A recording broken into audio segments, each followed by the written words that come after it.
अस्सलाम वालेकुम and welcome back to my channel learning with Hadiya. आज हम लोग करने वाले हैं PSY 611 का लेसन नंबर 21 थेरेपी टर्मिनेशन। तो टर्मिनेशन किसको कहते हैं? थेरेपी को ख़त्म कर देना। किस बात पे? कभी कभार जो क्लाइंट की प्रोग्रेस अच्छी होने लग जाती है, तो आपको लगता है कि वो जो है ना, फॉर एग्जांपल अगर उसको डिप्रेशन था तो वो डिप्रेशन के जो सिम्टम्स हैं वो ख़त्म हो रहे हैं और वो अब मूव ऑन कर रहा है, तो आप उसको थेरेपी को उसके अंदर काफ़ी प्रोग्रेस देखी गई है क्लाइंट के अंदर, तो आप उसको थेरेपी को ख़त्म कर सकते हैं या आप उसको न्यू थेरेपिस्ट के पास भी जो है ना रेफ़र कर सकते हैं। थेरेपी के कुछ क्लियर और स्पेसिफिक गोल्स होने चाहिए। कुछ स्ट्रैटेजीज़ होती हैं जिससे जो है ना आप इस ट्रांजिशन के फ़ेज़ को जो है ना, जो आपको मदद कर सकती है इस ट्रांजिशन के फ़ेज़ में। Reflect on the client's growth and how they plan to continue the growth. Client की ग्रोथ के ऊपर आप रिफ्लेक्शन डालें कि आपकी कितनी ग्रोथ थी, कि पहले आपकी डिप्रेशन में इतने ज़्यादा आपके सिम्टम्स थे और अब आपके जो है ना जो है सब वो ख़त्म हो रहे हैं। ये इस तरह का ना उनकी ग्रोथ के बारे में उनको बताइए। डिस्कस द उनको थेरेप्यूटिक प्रोसेस के बारे में बताइए कि कैसे हमारी थेरेपी इतनी अच्छी गई है और कैसे इसको और ज़्यादा अच्छा किया जा सकता है।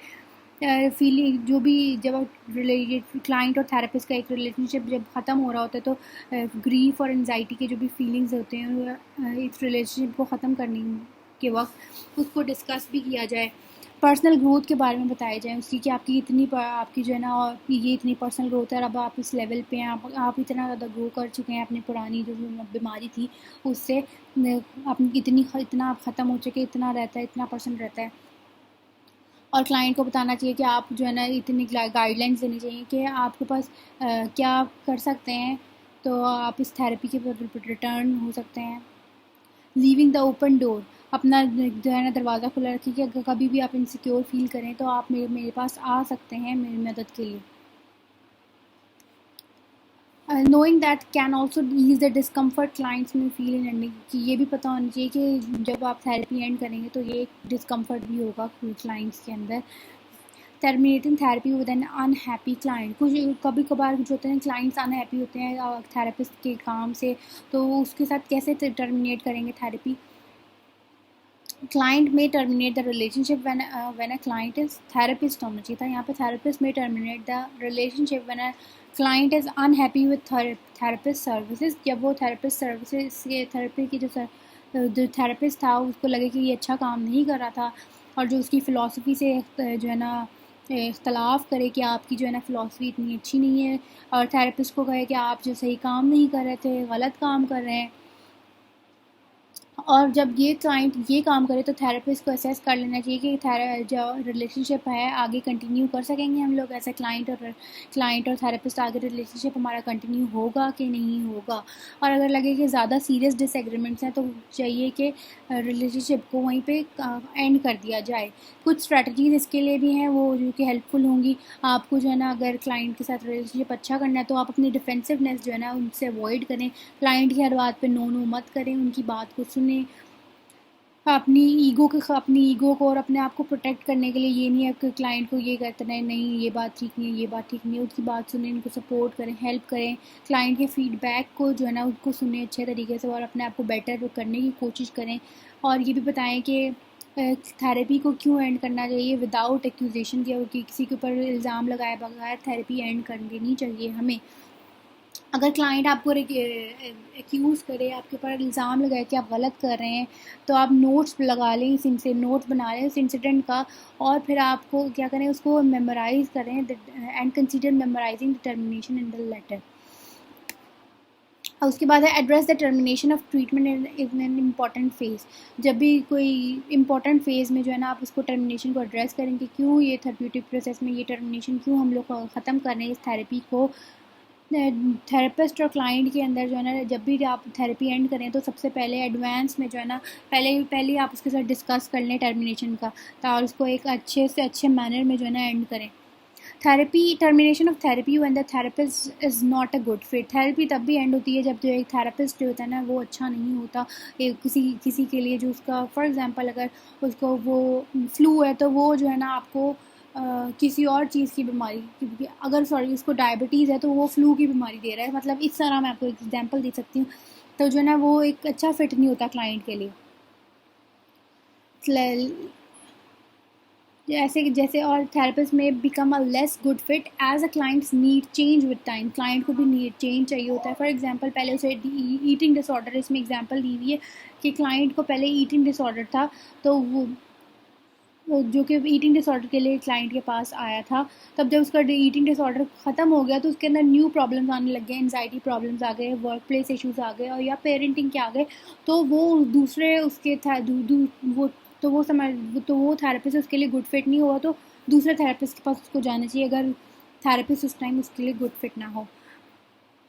तो इस इन सिचुएशंस में रिलेशनशिप को कैसे एंड किया जाए, तो explain to the client that और जो आप क्लाइंट को बताएं कि आपकी जॉब जो है ना सिर्फ और सिर्फ उसके लिए, क्या वो अच्छे से रहे उसकी खिदमत के लिए। एंड आपको ये लगता है कि जो आप जो है ना उसकी जो ज़रूरियात हैं उसको पूरी नहीं कर सकते, और आप उसको दूसरे किसी और थेरेपिस्ट को रेफ़र करते हैं कि ये जो है ना ये ज़्यादा अच्छा है, जो आपको ज़्यादा ख्याल रख सकता है, आपका जो भी प्रॉब्लम्स है आप ये सॉर्ट आउट करेंगे आपकी प्रॉब्लम्स। और क्लाइंट को थोड़ी सी स्पेस दें कि वो अपनी फी आगे। कभी कभार कुछ होता है कि क्लाइंट्स जो है ना इस बात पे अपने आप को रिजेक्टेड सा फील करते हैं और उनको लगता है कि थेरेपी तो बड़ी अच्छी जा रही थी। थेरेपी कभी तब भी एंड हो सकती है जब when a situation arises that could negatively जब कभी ऐसी सिचुएशन होती है जब क्लाइंट जो थेरेपिस्ट होता है वो नेगेटिवली जो है ना जो उसकी जो थेरेपिस्ट की जो जजमेंट होती है या ऑब्जेक्टिविटी होती है, जो भी वो जज कर रहा होता है, तो वो उसको नेगेटिवली जो है ना उसके ऊपर इफेक्ट डाल रही होती है थेरेपिस्ट के ऊपर। फॉर एग्जांपल जब कभी जो है ना कोई इनअप्रोप्रिएट जो है ना कोई और रिलेशनशिप बन जाता है थेरेपिस्ट के अंदर या क्लाइंट के अंदर, अदर देन जो है ना थेरेपिस्ट एंड क्लाइंट्स, तो ऐसी फीलिंग्स जब आने लगें तो फिर भी आपको जो है ना ये टर्मिनेशन ज़रूरी है। थेरेपिस्ट की कुछ पर्सनल बिलीव्स होती हैं, कुछ वैल्यूज़ होती हैं, तो वो भी उसको जो है ना एबिलिटी को ना जो है ना वो रिस्ट्रिक्ट कर देती हैं कि वो उस टाइम जो है ना उसकी जो बिलीव्स होते हैं तो वो लिमिट कर देती हैं उसको कि वो ट्रीट नहीं कर सकता ऐसे इस टाइप के पेशेंट्स को। फॉर एग्जांपल कुछ ये जो हिंदुज़म में है कि एक ब्राह्मण होते हैं, 4 किस्म की कास्ट होती हैं, तो ब्राह्मण, विष्णु, पता नहीं क्या जो सबसे लोअर कास्ट होती है, तो वो जो है ना उसको बहुत ही गलत समझते हैं। फॉर एग्जांपल अगर कोई इस तरह का आ जाता है तो फिर उनको वो अच्छे तरीके से ट्रीट नहीं कर सकते उनके बिलीव्स की तरह या वैल्यूज़ की वजह से। They should strive for awareness of such characteristics and limit their practices appropriately. उन उसके बाद therapy termination when a client repeatedly no shows. अब जो है ना थेरेपी तब भी टर्मिनेट की जा सकती है जब क्लाइंट जो है वो पूरे तरीके से जो है ना कंसर्न नहीं शो करता, अपने हर चीज़ में नो करता है, थेरेपी के लिए नो करता है, या सही टाइम पे नहीं आता, उसको कॉल्स की जाती हैं फिर भी नहीं आता वो, या इस तरह की बातें होती हैं। जो थेरेपिस्ट होता है वो उसको प्रैक्टिकल और मेंटल हेल्थ कंसर्न दोनों के साथ जो है ना डील करना पड़ता है। जब क्लाइंट जो रिपीटेडली नो कर शो कर रहा होता है तो फिर क्या होता है, थेरेपिस्ट का टाइम भी लूज़ होता है जो कि वो दूसरे क्लाइंट्स को सही करने में लगा सकता है। थेरेपिस्ट को जो है ना तब भी टर्मिनेट कर देनी चाहिए थेरेपी व्हेन अ क्लाइंट जो कि अनरीजनेबल डिमांड्स करता रहा है हर वक्त, और हुज इंश्योरेंस, और उसको लगे कि जो उसकी इंश्योरेंस है वो थेरेपी के लिए नहीं पे करेगी, और अदरवाइज पेरेंट्स प्रैक्टिकल और logistic concern.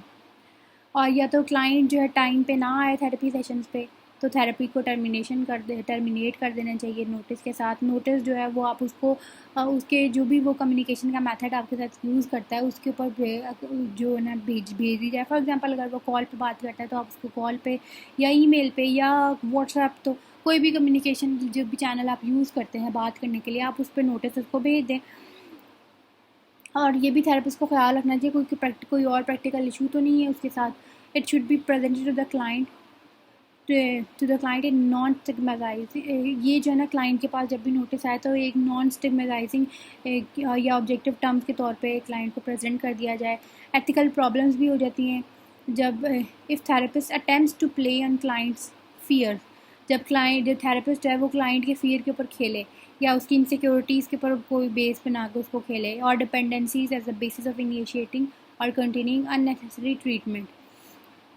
If the client is not willing to continue therapy, अगर क्लाइंट जो है ना विलिंग नहीं होता वो थेरेपी कंटिन्यू करने के लिए, तो थेरेपिस्ट को उसके डिसीजन को रिस्पेक्ट देते हुए जो थेरेपी है उसको जो है ना डिसमिस कर देना चाहिए, टर्मिनेट कर देना चाहिए। तो ये था आज का लेक्चर, मिलते हैं नेक्स्ट लेक्चर में, तब तक के लिए टेक केयर, अल्लाह हाफ़िज़।